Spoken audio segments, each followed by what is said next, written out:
কেউ জবাব দিবে না, কেউ কথা বলবে না। আল্লাহর পয়গম্বর বলেন আল্লাহ তাআলা নিজেই জবাব দিয়ে দিবেন, আল্লাহ তাআলা নিজেই উত্তর দিবেন, লিল্লাহিল ওয়াহিদিল কাহ্হার। আজকের দিনের রাজত্ব, আজকের দিনের ক্ষমতা এমন একজন মালিকের, এমন একজন রবের, যিনি বড় প্রভাবশালী, যিনি বড় প্রতাপশালী, যিনি বড় রাগান্বিত, যিনি বড় কঠোর, যিনি বড় রাগান্বিত, যিনি বড় কঠোর, এমন একজন সম্রাটের ক্ষমতা আজকে। আজকে আর তিনি রহমানুর রাহিম না, আজকে তিনি গফুর ও গফফার না, আজ তিনি ওয়াহিদুল কাহ্হার, আজ তিনি একক ক্ষমতাবান এবং তিনি বড় কঠোর হয়ে আছেন, রাগান্বিত হয়ে আছেন। আল্লাহ রাসূল বলেন, আয়েশা এই ঘোষণা শোনার সাথে সাথে সমস্ত পয়গম্বররা ভয়ে কাঁপতে থাকবে, কাঁপতে থাকবে, থরথর করে কাঁপতে থাকবে।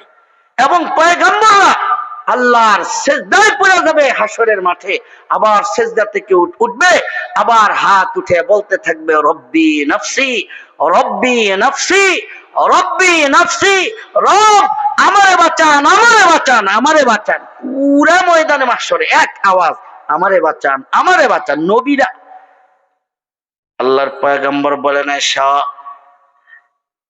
আদম আলাইহিস সালাম ওই দিক থেকে বলতে থাকবে, রব্বি নফসি, রব আগে আমারে বাঁচান। নূহ আলাইহিস সালাম আরেক দিক থেকে আওয়াজ দেয়া বলবেন, রব্বি নফসি, রব আমারে বাঁচান। আরেক জায়গা থেকে ইব্রাহিম খলিলুল্লাহ আওয়াজ দিয়া বলতে থাকবেন, রব্বি নফসি, রব আমারে বাঁচান। আরেক জায়গা থেকে মুসা কালিমুল্লাহ আওয়াজ দিয়া বলতে থাকবে, রব্বি নফসি, রব আমারে। আরেক জায়গা থেকে ঈসা রুহুল্লাহ পয়গম্বর আওয়াজ দিয়া বলতে থাকবেন, রব্বি নফসি, রব আমারে বাঁচান, আমারে। আল্লাহর পয়গম্বর বলেন, আয়েশা সেদিন অবস্থা এমন হবে, প্রত্যেকটা হাসরবাসী শুধু নিজে বাঁচার চেষ্টা করবে, কারো খবর রাখবে না রে আয়েশা। ও আয়েশা, প্রত্যেকটা মানুষের ভিতরে এমন একটা ভয় ঢুইকা পড়বে, হায় হায় না জানি আমার ব্যাপারে কোন ফয়সালা হয়ে যায়, না জানি আল্লাহ তাআলা আমাকে জাহান্নামী বইলা ডাক দিয়ে ফেলে, নাকি আমাকে জাহান্নামের রাস্তা ধরায়া দেয়। আয়েশা রে, প্রত্যেকটা মানুষ সেদিন রব্বুল আলামিনের দিকে তাকাই থাকবে, হায় না জানি আমার কোন ফয়সালা হয়ে যায়। এই জন্য রাসূল বলেন, আয়েশা সেদিন মানুষ প্রত্যেকের অবস্থা এমন হবে যে প্রত্যেকের পরনে কাপড় আছে না নাই, বলে কারণ নিজেরই হুঁশ থাকতো না, আরেকজনের দিকে চাইবো কি। আয়েশা তোমার অবস্থা এমন হবে যে তোমার পরনে কাপড় আছে না নাই এই হুঁশি তো তোমার থাকবে না, তো তুমি চাইবে কার দিকে, তোমার দিকে কে চাইবে? তা বুঝেন না, অবস্থা এমন হবে। হ্যাঁ, যে অবস্থা এমন হবে সেদিন উলঙ্গ থাকবা কিন্তু খবর থাকবে না, এ পরনে কাপড় আছে না নাই খবরও থাকতো। এই জন্য যুবক ভাইরা, এই যে আল্লাহ তাআলা হায়াত দিছেন, সময় দিছেন, এটা মাস্তি করার জন্য দেয় নাই। এটা 31st নাইটের মতো একটা অসভ্য এবং একটা এই আল্লাহর নাফরমানির মধ্যে এইরকম একটা রাত কাটানোর জন্য আল্লাহ তাআলা হায়াত দেয় নাই, জওয়ানি দেয় নাই। আল্লাহ তাআলা জিজ্ঞেস করবেন, জওয়ানি তো দিছি গোটা রাত ইবাদত করার জন্য, এই রাত 12টা বাজে তুই তাহাজ্জুদে না দাঁড়াবি, তুই 31st নাইট উদযাপন করার তোর কি আছে বেটা? তুই 31st নাইট কি উদযাপন করস? তোর নবী, তোর রাসূল, সাহাবায়ে কেরাম কি 31st নাইট উদযাপন করছে? কথা বলেন। আপনারা তো শহরের আশেপাশে কিছু আওয়াজ টাওয়াজ শুনছেন নি? আপনারা কিছু তো শুনছেন। কি হয়েছে ওই রাত? আবার আসতেছে আরেকটা, এই আমাদের যুবকেরা কি করবে, ওই যে ফেব্রুয়ারি মাস 14ই ফেব্রুয়ারি কি আসতেছে এটা বলেন কি? হ্যাঁ, বিশ্ব বেহায়াপনা দিবস। ওই মুরব্বী বলছে ভালোবাসা দিবস। ভালোবাসার কি আবার দিবস আছে নাকি? ভালোবাসার দিবস আছে? স্বামী স্ত্রীর ভালোবাসা প্রতিদিনই দরকার, মা বাবা সন্তানের ভালোবাসা প্রতিদিনই দরকার, মুসলমান ভাইয়ে ভাইয়ে ভালোবাসা, ভাই বোনে ভালোবাসা প্রতিদিন দরকার। কি প্রতিদিন দরকার আছে না নাই? তাহলে আবার দিবস মানে কি? একটা দিবস ঘোষণা কইরা ওই দিন এই পরিমাণ যুবকেরা যুবতীরা এই বেপরদা এবং জেনা বেবিচার ধর্ষণে লিপ্ত হয়, আল্লাহর জমিনে বছরের আর কোনো দিনে এত বেহায়াপনা বেলজ্জপনা আল্লাহর জমিনে আর কোনোদিন হয় না। ঠিক তবে ঠিক বলেন। তাইলে এই দিবস আমাদের যুবক সমাজ পালন করে। আমাদের যুবকরা, আমাদের যুবতী বোনেরা এই দিবসটা পালন করার জন্য অধীর আগ্রহে বসে থাকে। কত প্রস্তুতি, ভালোবাসা দিবস। একজনকে না একজনকে ভালো তো বাসতে হবে, ফুল তো দিতে হবে। কাকে ভালোবাসা যায়, কাকে ফুল দেওয়া যায়, সারা বছর পড়ালেখা নাই, খালি এই দান্দা। আইতাছে 14 ফেব্রুয়ারি, ফুল তো দিতে হবে, কাকে দেওয়া যায় জোগাড় করতে হইব না? এ পড়ালেখা করব কি, এই ধান্দাই তো বাঁচে না। কথা বলেন ঠিক না বে ঠিক? এ বেহায়াপনা, এই এই বাজে কাজের জন্য, হায়াত কাটানোর জন্য সময় আল্লাহ তাআলা দেয় নাই, হায়াত দেয় নাই। আল্লাহ তাআলা প্রত্যেকটা শ্বাসের হিসাব নেবে, প্রতিটা শ্বাসের হিসাব, প্রত্যেকটা কর্মের হিসাব আল্লাহকে দিতে হবে, আল্লাহকে দিতে হবে। এই জন্য এটার জন্য প্রস্তুতি নিতে হবে আমাদেরকে এখন থেকে। হায়াত যাতে আল্লাহর রাজি খুশির বাইরে না কাটে। আমার হায়াতের এক একটা শ্বাস প্রশ্বাস যেহেতু গণে রাখা হচ্ছে, আমি তো এর বিনিময়ে ইবাদত পৌঁছাইতে হবে, আল্লাহকে দেখাইতে হবে। তো দেখাবো কি, কি দেখাবো? আমাদের যুব সমাজ মাশাআল্লাহ এই নামাজ পড়ে না, নিজেরা মাহফিল দেয়, তাফসির মাহফিল করে, বিভিন্ন মাহফিলে মাহফিলে যায়, বয়ান শুনে, মাশাআল্লাহ নামাজ পড়ে না, নামাজ পড়তে রাজি না। আসেনিও, আসেনি। এই মাহফিলেও পাওয়া যাইব যে আল্লাহর বান্দা এশার নামাজ পড়ছে না, বয়ান শুনতে বইছে। 2-4টা পাওয়া যাইতো না? যাইবনি? এশা পড়ে নাই, মাহফিল শুনতে আইছে। তো এশার নামাজ না পড়া কি মাহফিল? গোটা পৃথিবীর শুরু থেকে যে মাহফিল শুরু হয়েছে, কিয়ামত পর্যন্ত যত মাহফিল হইব, যত বক্তারা করব, সব মাহফিল এক ফাল্লায় দিলে, এশার নামাজের 4 রাকাত ফরজ আর এক ফাল্লায় দিলে, বুঝা শুনা কোন ফাল্লা কোনটা বাড়িব? ফাল্লা কোনটা বাড়িব? 4 রাকাত ফরজ, 4 রাকাত বাদ দেন, ফজর তো 2 রাকাত মাত্র। এই ফজরের 2 রাকাত ফরজ এক ফাল্লায় দেন, গোটা পৃথিবীর সব বক্তাদের কিয়ামত পর্যন্ত যত লক্ষ কোটি মাহফিল হবে, সব এক ফাল্লায় দেন, ফজরের 2 রাকাত ফরজের ফাল্লাই বাড়ি হবে। ঠিক না বে ঠিক? তো আমাদের যুব সমাজ মাহফিল দেয়, নামাজ পড়ে না। তো নামাজ না পড়লে মাহফিল দিয়া কি লাভ? নামাজ না পড়লে মাহফিল দিয়া কি লাভ? যেই বান্দা নামাজ পড়ে না, ওই বান্দা কুত্তা শুয়োরের আল্লাহর কাছে দাম আছে। যে নামাজ পড়ে না, বেনামাজি, আল্লাহর কাছে কুত্তা শুয়োরের দাম দাও তার নাই। কথা কোন ঠিক না বে ঠিক? যে নামাজ পড়ে না, এর হায়াত হইল কুত্তার হায়াত, শুয়োরের হায়াত। জোরে কোন ঠিক না বে ঠিক? কেন? কুত্তা শুয়োরও নামাজ পড়ে না, তেও নামাজ পড়ে না। কুত্তা শুয়োরের লগে মিলছে দোয়ালা। কুত্তায় শুয়োরে খায়, তেও খায়। কুত্তায় শুয়োরে ঘুমায়, তেও ঘুমায়। কুত্তা শুয়োর পুতুল নিয়ে শূন্যের কাছে যায়, বেনমাজি তেও তার লগেরদার কাছে যায়। তো বরাবর না হইলো, কুত্তা শুয়োর নামাজ পড়ে না, তো তুইও নামাজ পড়স না। তো এই জন্য কুত্তা শুয়োর থেকে খারাপ। কি লেগে খারাপ? বলে কুত্তা আর শুয়োর রে তো আল্লাহ নামাজের লেগে বানায় নাই নাকি? কুত্তা শুয়োরকে কি নামাজের জন্য বানাইছে? কি জন্য বানাইছে? খাইব, ঘুমাইব, কুতুনির কাছে যাইব, শেষ, আর কোনো কাজ নেই। এ 3টা দায়িত্ব। কয়টা? পশুদের দায়িত্ব কয়টা? খাইব, খাওয়ান, ঘুমান আর চাষবাস করো। সংসার, এ সংসার বাড়ানো। এছাড়া কুত্তার শুয়োরের পশুর আর কোনো কাজ নাই। তো যেই বান্দা নামাজ পড়ে না, তো এই বান্দা তো এই পশুর মতোই হইলো, এ পশুর মতোই হইলো। এই জন্য যেহেতু পশুর মধ্যে নামাজ নাই, মানুষের মধ্যে তো নামাজ আছে। সে যেহেতু নামাজ পড়লো না, যেই কাজে তারে বানাইছে এইটা যেহেতু সে করলো না, তো সে কুত্তার শুয়োর থেকেও খারাপ হইল নি? বলেন বলেন। হ্যাঁ, আল্লাহ তাআলা যে বান্দা নামাজ পড়ে না, আল্লাহ তাআলা তারে বান্দাই স্বীকার করে না। নাউজুবিল্লাহ কর, নাউজুবিল্লাহ কর। যে নামাজ পড়ে না, আল্লাহ তাআলা ওই বান্দারে বান্দাই মনে করে না, বান্দাই বলে পরিচয় দেয় না। তুই আমার বান্দা না। বান্দা হইলে তো ইবাদত করতি, বন্দেগী করতি। বলেন, বান্দার কাজ কি? চুরি করলে চোর, ডাকাতি করলে ডাকাত, গোশ খাইলে গোশখোর, নাকি ফুটটা খাইলে ফুটটা খোর। হ্যাঁ, ইবাদত করলে গোলাম, ইবাদত করলে কি? ইবাদতি। হ্যাঁ, বান্দা মানে হলো কি? গোলাম মানে কি? গোলামি করা, আল্লাহর গোলামি করা। তো গোলামি করলে না গোলাম, তো তুই যেহেতু গোলামি করস না, এই জন্য আল্লাহ তোরে গোলাম পরিচয় দেয় না। যে নামাজ পড়ে না, কাফেরের মধ্যে, কুত্তা শুয়োরের মধ্যে, তার মধ্যে কোনো পার্থক্য নাই। ঠিক না? ঠিক কোন?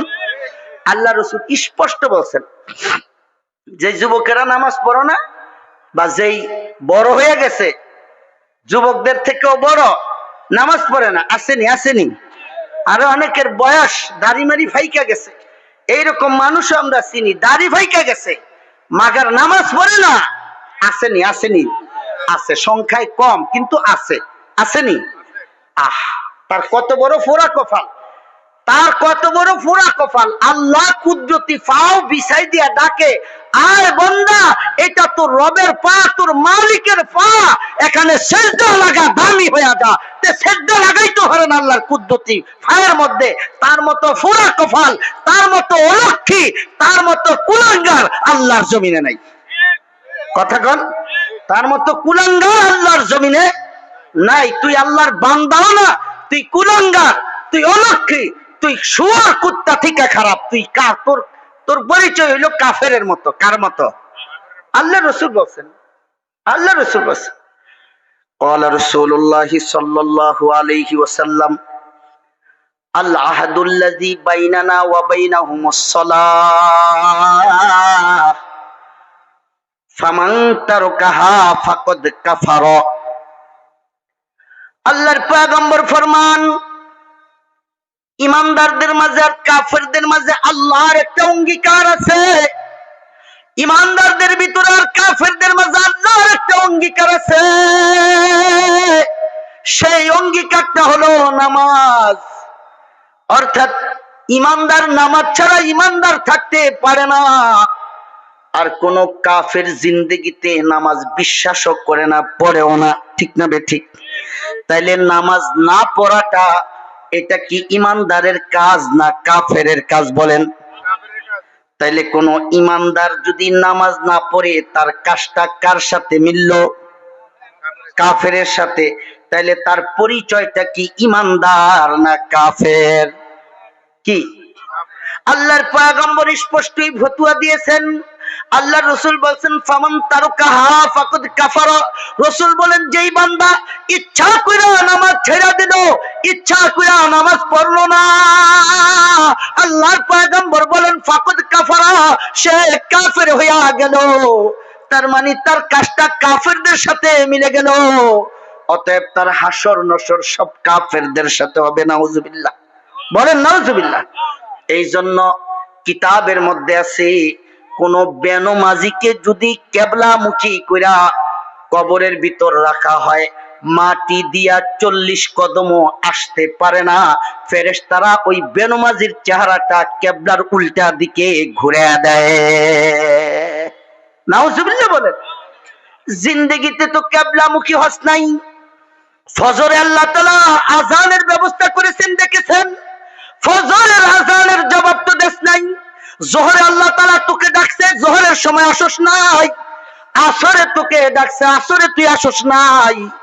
গোটা জিন্দেগিতে কোনদিন মসজিদের দিকে আসস নাই। আর মইরা বুঝি কেবলামুখী হয়ে যাবি, এত সোজা? মইরা ভালো হয়ে গেছস, এত সোজা? ফেরেশতারা কেবলামুখী হওয়া তার চেহারাটাকে পছন্দ করে না। এই জন্য ফেরেশতারা তার চেহারাটাকে ঘাড় মটকাইয়া ভাঙ্গা উল্টা দিকে ঘুরে দেয়। গোটা জিন্দেগি তো মসজিদের উল্টা দিকেই চলছস। গোটা জিন্দেগি তোর রাস্তা ছিল মসজিদের বিপরীত দিক, কোনদিন মসজিদের দিকে আসস নাই। আজকে মরার পরে এত ভালো হয়ে গেলি, কেবলামুখী হয়ে গেছস। তোর চেহারা আল্লাহর পছন্দ না, ফেরেশতাদের পছন্দ না। এজন্য ঘাড় মটকাইয়া ভাঙ্গা এটাকে উল্টা দিকে ঘুরে দেওয়া হয়। গোটা জিন্দেগি চেহারা যেই দিকে ছিল, আজও তোর চেহারা সেই দিকে। জিন্দেগিতে চেহারা কেবলামুখী করস নাই, আজও তোর চেহারা কেবলার দিকে থাকতে পারবে না। নাউজুবিল্লাহ বলেন না? নাউজুবিল্লাহ। তো যে নামাজ পড়ে না, এরা তো আল্লাহর বান্দাই কয় না। আল্লাহ রসুল বলছে, আল্লাহর বান্দা কি? কাফের কাজটা মিলছে কাফেরদের সাথে, তার পরিচয় কাফেরদের সাথে না মিলছে, হাসর নসর তাদের সাথে হবে, ইমানদারদের সাথে না। নাউজুবিল্লাহ বলেন না? হ্যাঁ, কত বড় কথা, কত বড় কথা যে আল্লাহ তাআলা ডাকে, আসে না। জানেন, যখন ফজরের আজান হয়, আজান মুয়াজ্জিন দেয়, কার পক্ষ থেকে আজানটা দেয় বলেন তো? কার পক্ষ থেকে আজানটা, কার পক্ষ থেকে দেয়? বলো করে বলেন, কার পক্ষ থেকে? তাইলে মুয়াজ্জিন ফজরে ডাকছে, আসে না, জোহরে ডাকছে, আসে না, আসরে ডাকলো, আসে না, মাগরিবে ডাকলো আসে না, এশায় ডাকলো আসে না, একদিনে 5 বার ডাকলো, একবারও আসলো না। এখন বুঝেন, বড় একজন ভাই ছোট ভাইকে যদি বলে যা ভাইয়ের জুতাগুলি ঘর থেকে নিয়ে আস, ছোট ভাই ঘরে যাওয়ার পরে যদি ভুলা যায় আর জুতা নিয়ে আনা আসে, বড় ভাই এক জায়গায় দাঁড়ায় অপেক্ষা করতে থাকে। ছোট ভাই ভুলা গেছে, এই জন্য আসে নাই। তো বড় ভাই দাঁড়াই থাকতে থাকতে মেজাজটা গরম হয়নিও, মনে মনে কয়নি আসে না কা, আসে না কা, পাইলে 2টা কান পট্টি ছায়া লাগামু, মনে মনে বলেনি। বলেন বলেন, এবং মনের অবস্থা এরকম হয় কিনা বলেন? ছোট ভাইকে পায়, কথা বলার আগে কানটা ধরে, জুতাগুলি নিয়ে আসলি না কেন? বলছিলাম আমার ভেলটা নিয়ে আসলি না কেন? কয় ভাই ভুইলা গেছি, লাগাইছে থাপ্পড়, ভুইলা গেছিস মানে ভুইলা যাবি কেন? দিছে কান পট্টি ছায়া 2টা, মেজাজ গরম হয়ে গেছে, কথা শুনে নাই। এবার বুঝে থাকলে একটা প্রশ্নের জবাব দেন, বড় ভাই কি ছোট ভাইকে জন্ম দিছে নাকি? কথা বলেন। কোন বড় ভাই তো ছোট ভাইকে জন্ম দেয় না, কোন বড় ভাই তো ছোট ভাইকে লালন পালন করে না। হয়তোবা মাঝে মাঝে মা বলছে একটু কোলে রাখ, একটু কোলে রাখছে, এই তো। হয়তোবা মা বলছে ফিটারটা বানাই দিলাম ওরে, একটু খাওয়া, একটু খাওয়াইছে, এই তো। হয়তো মা বলছে ওরে গোসল করে দিছি, একটু প্যান্টটা পরা দে, একটু প্যান্টটা পরা দে, এই তো। হয়তোবা মা বলে তোমার ভাইয়ের ব্যাগটা একটু গুছাই দাও, স্কুলে যাওয়া লাগবে, একটু ব্যাগটা গুছাই দেয়, এই তো। জন্ম দেয় নাই, লালন পালন করে নাই, একটু কোলে নিছে, মাঝে মাঝে একটু আদর করছে। আর তার কথাটা যখন সে শুনে নাই, কান পট্টি গরম করে ফেলাইছে 2টা দিয়া।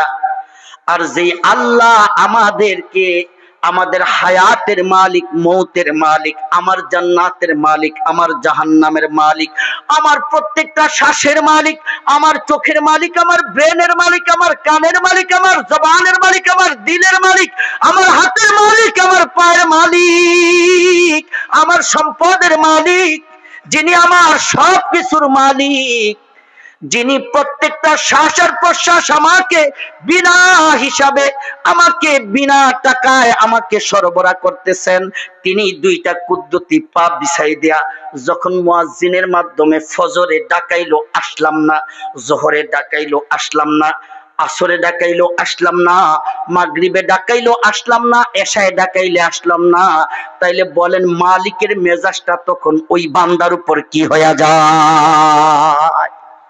আল্লাহর দিলের ভিতর কতটা ব্যথা লাগে, কতটা আঘাত লাগে। তোরে খাওয়াই, তোরে পড়াই, তোর জীবন দিয়া রাখলাম, তোর শ্বাস প্রশ্বাস নিলাম, তোর হাঁটার শক্তি দিয়া রাখলাম, কথা বলার শক্তি দিলাম, এ বান্দা তোর চোখের শক্তি দিয়া রাখলাম, কানে শোনার শক্তি দিয়া রাখলাম, আর ফজর একটু ডাকলাম, তুই আসলি না। আল্লাহর মেজাজটা তখন কেমন হয়ে যায়? একটু চিন্তা করেন, একটু চিন্তা লাগান, আল্লাহর তখন কেমন লাগে, আল্লাহর মেজাজটা কত খারাপ হয়। ফজরে যখন বান্দা আসে না, ফেরেশতারা যে আল্লাহকে বলে, আয় আল্লাহ, আপনার বান্দাকে ডাকা হয়েছে, আসে নাই, কোনো ওজর ছাড়াই আসে নাই, আয় আল্লাহ, তার রিজিকটা কি বন্ধ করে দেব নাকি? আল্লাহ তাআলা বলতে থাকে, না বন্ধ করিস না, দেখি বান্দা জোহরে আসেনি। আবার জোহরে যখন ডাকলো, জোহরে আসে না, ফেরেশতা আবার যা বলে, আল্লাহ তো জোহরে আসে নাই, ওর রিজিক কি বন্ধ করে দেব, হায়াত কি শেষ করে দেব? আল্লাহ তাআলা আবার বলেন, না দেখি বান্দা আসরে আসেনি, আসরে আসে না। আবার ফেরেশতা যায় বলে, আল্লাহ তাআলা ওর হাঁটার শক্তিটা কি বন্ধ করে দিব নাকি? আল্লাহ তাআলা বলেন, না না বন্ধ করিস না, দেখি বান্দা মাগরিবে আসেনি। মাগরিবে যখন আসে না, তো আবার আবেদন করে, আল্লাহ বলে, দেখি এশায় আসেনি। এশায় যখন আসে না, ফেরেশতা বলে, সারা দিনে 5 বার ডাকা হলো, একবারও আসে না, একবারও আসে নাই। আল্লাহ এখন তো রাতে ঘুমায় পড়ছে, ওর এই ঘুমটাই কি শেষ ঘুম নাকি, ওর হায়াত কি বন্ধ করে দেমুনি, রিজিক কি একদম অফ করে দেমুনি? আল্লাহ তাআলা বলে না রে না, বন্ধ করিস না, দেখি বান্দা আগামীকাল আসেনি। আল্লাহু আকবার। এইভাবে ফেরেশতারা আবেদন করতে থাকে আর আল্লাহ নাকচ করে দিতে থাকেন। আল্লাহ তাআলা বলেন দেখি না জোহরে আসেনি, দেখি না আগামীকাল আসেনি, দেখি না তারপর দিন আসেনি, দেখি না আগামী মাস থেকে আসেনি। আল্লাহ তাআলা এক পর্যায়ে ফেরেশতাকে বলে, এ ফেরেশতা, এই যে বারবার বন্ধ করে দিতে বলিস, এই যে বারবার ওর সবকিছু বন্ধ করে দিতে বলিস, বান্দাটা কি তোর নাকি বান্দাটা আমি আল্লাহর? বান্দা কার? বলেন বান্দাটা কার? আল্লাহ তাআলা বলে বান্দা তো তোর না, বান্দা তো আমার। আমি মওত পর্যন্ত তোরে সময় দিতে চাই, আমি মওত পর্যন্ত তোরে সুযোগ দিতে চাই। দেখি না বান্দার ভিতরে তওবা করে কিনা, দেখিনি বান্দার ভিতরে নামাজ আবার শুরু করে দেয় কিনা। কারণ যদি বান্দাকে সুযোগ না দেই, বান্দাকে যদি এখনো ধরে ফেলি, আর বান্দা যদি হাউমাউ করে চিল্লায় আর কান্দে, বান্দা যদি হাউমাউ করে কান্দে থাকে, এই ফেরেশতা তোর তো দিলে লাগবে না, লাগবে তো আমার, কারণ বান্দাটা আমার। আল্লাহু আকবার। বান্দা তো আমার, লাগবে তো আমার। ওরে জাহান্নামে ফেলবি তো ও যখন জাহান্নামে ফেললে হাউমাউ করে চিৎকার দিবে, আগুন লেগে যাওয়ার পরে বলে তোর তো দিলে লাগবে না, লাগবে তো আমার দিলে, আমি তো বানাইছি আদর কইরা, আমার হাবিবের উম্মত, আমি তো খাওয়াইছি পড়াইছি, জ্বলবে তো আমার। দেখি বান্দা মওত পর্যন্ত সুযোগ দিয়া দিলাম, আসেনি তওবা করে কিনা। আল্লাহু আকবার বলেন, আওয়াজ দিয়ে পড়েন আল্লাহু আকবার। এরপরও যখন বান্দা আসে না, তো ওই বান্দার চেহারা যদি ফেরেশতারা মটকাইয়া ভাঙ্গা এটারে কেবলার বাইরে কইরা দেয়, এটা কি ফেরেশতাদের দোষ হবে? কথা বলেন, ফেরেশতাদের দোষ হবে? হ্যাঁ। কি পরিমাণ রাগ ফেরেশতাদের এই গোলামের উপর, যে ফেরেশতারা তার ঘাড় মটকাইয়া এটাকে কেবলার বাহির করে দেয় যে ওইদিকে ঘোর, তোর চেহারা কেবলামুখী হওয়ার উপযুক্ত না। কথা বলেন ঠিক না ভাই? ঠিক। এই জন্য সন্তান, বিবি, বাচ্চা, অধীনস্থ, এদেরকে নামাজি বানান, এদেরকে নামাজ পড়াইতে বলেন। আপনারা তো নিজে অনেকে নামাজ পড়েন, হ্যাঁ, আজান হইলে মসজিদে চলে আসেন, কিন্তু সন্তান যে নামাজ পড়লো না, কোন জায়গায় কার সাথে কি করতেছে খবরও তো নেন না। নামাজের সময় এই সন্তানকে কয়জনে ফোন দেয়, এই কোথায় আসো, নামাজ পড়তেছো কিনা, অথবা আসো আমার সাথে আসো নামাজ পড়ো, এটা তো বলে না, কেউ এই কাজ করে না। এটা করবে তো দূরের কথা, ফজরের সময় নিজে ঘুম থেকে উঠে আসে, সন্তান ঘরে ঘুমায়, ডাকে না।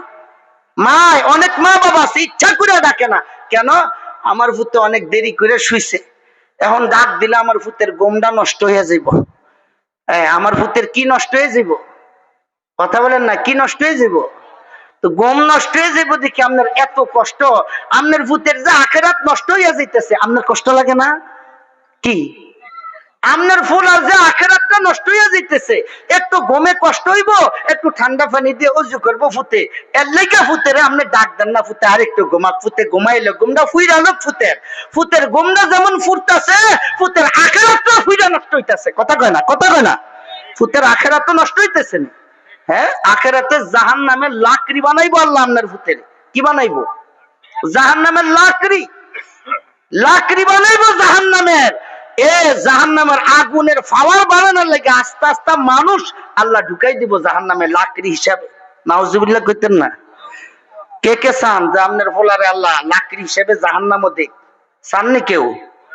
তাহলে নামাজ পড়েন না কে ডাইকা? একটু কষ্ট সহ্য হয় না, ফুতের ঘুম নষ্ট হয়ে যাবো, এতটুকু কষ্ট ফুতেরে দিতে চায় না। আপনার সামনের থেকে তাই না হেসয়া ফেরেশতারা তারে নিয়ে জাহান্নামে ঢুকাবো, এটা সহ্য করবেন কেমনে? ওইটা কেমনে সহ্য হইব? তখন তখন সহ্য হইব? এজন্য আল্লাহর আযাব থেকে সন্তানকে বাঁচান, এটা আমাদের দায়িত্ব। এবং সন্তান কিয়ামতের মাঠে আমারে আপনারে বাদী করে দিবে, বলবে যে আম্মায় তো নামাজ পড়ছে, আব্বাও নামাজ পড়ছে, মসজিদে গেছে, আম করে ডাকে না, আমরা কেমনে উঠবো? আমরা উঠতে পারছি না, আমাদেরকে বলে নাই, আমাদেরকে ডাকে নাই। হ্যাঁ, আল্লাহ যারা নামাজ পড়েন, বিবি নামাজ পড়ে না, সন্তান নামাজ পড়ে না, কিয়ামতের মাঠে যদি আল্লাহ প্রশ্ন করে, তোর বউ যে আমি আল্লাহর কথা মানলো না, আমার কথা শোনে নাই, আমি ডাকছি আসলো না, আমার কথা যেই বউ মানলো না, ওই বউয়ের সাথে রাত্রে আনন্দ করলি কেমনে তুই? আল্লাহ যদি জিজ্ঞেস করে, এই প্রশ্নটা কি অযৌক্তিক না যৌক্তিক বলেন? আল্লাহ যদি বলে তোরে আমি খাওয়াইলাম ফরাইলাম, তোরা আমি সব দিলাম, তোর ফুতে আমার কথা শুনে না, আমারে মানে না, তুই তারে খাওয়াইলি কেমনে? তোর বউ আমার কথা মানে না, আমারে সেজদা করে না, তো তার সাথে তুই আনন্দ করলি কেমনে? বল, জবাব দিয়ে যা। জবাব থাকবো নি? কথা বলেন, জবাব থাকবো নি? কি বলবেন আল্লাহরে? এই জন্য সন্তান, বিবি, বাচ্চা, অধীনস্থ যারা আছে তাদেরকে নামাজি বানানোর দরকার আছে না নাই? বলেন বলেন, দরকার আছে নি? আজ থেকে নিয়ত করেন যে আমার সন্তান নামাজ পড়বে না, আল্লাহর কসম এটা আমার ফুত হইতে পারে না। আমার আল্লাহ যে মানত না, আমার ফুত না। কথা পরিষ্কার, কথা বলেন, ঠিক না ঠিক বলেন? আমার আল্লাহর যেই বউ মানে না, আল্লাহর কসম ওই বউ আমার বউ না। আমার বউ হইতে হইলে আমার আল্লাহরে মানতে হবে, আমার সন্তান হইতে হলে আমার আল্লাহকে মানতে হবে, আমার মেয়ে হতে হলে আমার আল্লাহকে মানতে হবে। কথা বলেন, ঠিক না ঠিক বলেন? কি ঠিক না ঠিক? তাইলে না আল্লাহ কইবো, হ্যাঁ তুই আমার বান্দা, তুই আমার বান্দা, তোরে খাওয়াইছি ফরাইছি, আমার কাজে লাগছে এগুলি। কথা কোন ঠিক না ঠিক? কথা পরিষ্কার। এই জন্য সন্তানকে নামাজি বানান, সন্তানকে দিনদার বানান। সন্তান বেফরদা করলে মেয়ে বেফরদা চলে, যেই মেয়েরা বেফরদা চলে, যেই বউ মেয়ে বেফরদা চলে, ওই বউয়ের ওই বউয়ের স্বামীকে এবং ওই মেয়ের বাবাকে কি বলে জানেন? দাইয়ুস কারে কয় বলেন তো? দাইয়ুস কাকে বলে? বলেন, দাইয়ুস বলে কাকে? হ্যাঁ, ফর্দা মানে না।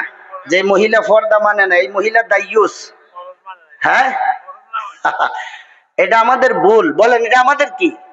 আমরা মনে করি যে মহিলা বেফরদা চলে, চুল দেখা যায় 40 জন পুরুষে যারা দেখে বা আরো বেশি মানুষ পুরুষে দেখে, ওই মহিলাকে দাইয়ুস বলে। দাইয়ুস কোন মহিলাকে বলে না, দাইয়ুস বলে পুরুষকে। দাইয়ুস শব্দটা পুরুষবাচক শব্দ। বলেন, দাইয়ুস মহিলাকে বলে না, দাইয়ুস বলে পুরুষকে। বলেন, দাইয়ুস কাকে বলে? বলেন, কথা আমার সাথে বলেন, দাইয়ুস কাকে বলে? পুরুষকে। কোন পুরুষকে দাইয়ুস বলে এটা শুনে যান হাদিসের ভাষ্য অনুযায়ী। ওয়াদ-দাইয়ুসুল্লাযী ইউকিরু ফি আহলিহিল খাবাস।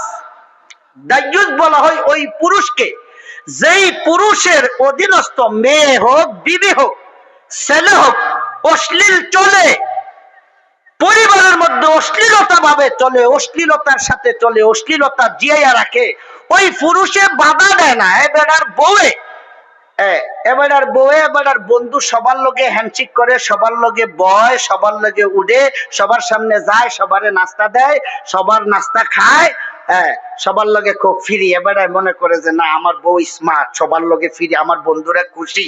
এইতে হইছে দাইয়ুস। দাইয়ুস হলে এবারে যার বউ সব বেড়াগুলোকে চলে, এবারে বউরে শাসন করে না। যেই বাপ তার সন্তান অশ্লীল চলে, তার মেয়ে অশ্লীল চলে, মায়ের আরেক ফোলারে লইয়া ঘরে এসে পড়ে, ফুতে আরেক মায়ের লইয়া ঘরে এসে পড়ে, এবারে কিছু কহে না। এবারে মনে করে আমার ফুতের বান্ধবী আর আমার মায়ের বন্ধু, এবারে কিছু কয় না। এবারে কয় দাইয়ুস। বলেন, দাইয়ুস মহিলার শব্দ না পুরুষের শব্দ? বলেন, মনে রাখবেন, দাইয়ুস বলা হয় ওই ব্যক্তিকে যেই ব্যক্তি তার বিবিকে অশ্লীল চলতে দেয়, বাধা দেয় না। যেই বাপ তার মেয়েকে, ছেলেকে অশ্লীল চলতে দেয়, বাধা দেয় না, ওই পুরুষকে দাইয়ুস বলা হয়। ওই পুরুষকে দাইয়ুস বলা হয়। ওই পুরুষের উপর আল্লাহর জান্নাত হারাম হয়ে যায়। নাউজুবিল্লাহ। বলেন বলেন নাউজুবিল্লাহ। তাহলে কি পরিমাণ দাইয়ুস আমাদের সমাজে আছে। বেফরদা যে চলে, হ্যাঁ তো বেফরদানি, হ্যাঁ দাইয়ুস না। এর স্বামী হইল দাইয়ুস, এর আব্বা হইল দাইয়ুস। যতদিন আব্বার অধীনে থাকে অতদিন আব্বায় দাইয়ুস, যখন স্বামীর অধীনে চলে যায় তখন থেকে স্বামী হইয়া যায় দাইয়ুস। নাউজুবিল্লাহ। বলেন বলেন। তাহলে আমাদের সন্তানদেরকে এই চরিত্রবান বানানো, পর্দাশীল বানানো, নামাজি বানানো, এটা আমাদের দায়িত্ব কিনা? বলেন বলেন। এটা আমাদের দায়িত্ব নেই? এ দায়িত্ব পালন করবেন ইনশাআল্লাহ সবাই। কে কে পালন করবেন হাত তুলেন তো। লিল্লাহি তাকবীর। বলেন জোরে, লিল্লাহি তাকবীর, লিল্লাহি তাকবীর, লিল্লাহি তাকবীর। হাত নামান। যারা যুবক আছো, সে কারা কারা যুবক, এরা হাত উঠে আছে, শুধু যুবকেরা। 15 বছর থেকে নিয়া, যার বয়স 15 থেকে নিয়ে উপরে, 15 থেকে 40, 15 থেকে 40, 15 থেকে 40 বয়স, 15 থেকে 40, ঠিক আছে? হ্যাঁ, এবার যারা আলেমের মধ্যে হাত নামান, যারা আলেম এরা হাত নামান, শুধু আলেমরা হাত নামাই ফেলেন, বাকিরা উঠান। বাকিরা নিয়ত করেন, বলেন আল্লাহ আর কোনদিন ফরজ নামাজ ছাড়বো না, মিথ্যা কথা বলবো না, ফরজ নামাজ ছাড়বো না আর মিথ্যা কথা বলবো না, ইনশাআল্লাহ ইনশাআল্লাহ। হাত নামান। যে ইমানদার ফরজ নামাজ ছাড়বে না, নিয়মিত ফরজ নামাজ পড়বে আর মিথ্যা কথা বলবে না, মিথ্যা কথা বলবে না, সবসময় সত্য কথা বলবে।